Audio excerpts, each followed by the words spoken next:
How to update your app store. Hello everybody, welcome back to my channel. This is me Bipin Bisnet, and today I'll guide you on how you can update your app store. Now the process itself is quite simple and quite easy, so let me guide you through.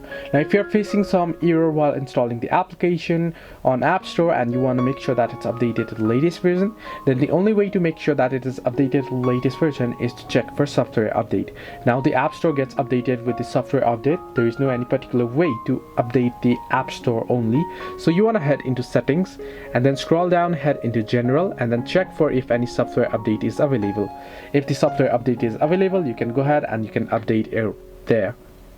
Now the other way is you can open up the App Store itself, head over to the profile, and here you can see various options, right? You can tap on the profile there. Now it'll ask you to verify and then it'll take you to the payment page. Then you want to update your payment method there on the App Store. Now I'm not updating your payment method also because it's glitches on the App Store itself, so you want to make sure it's updated.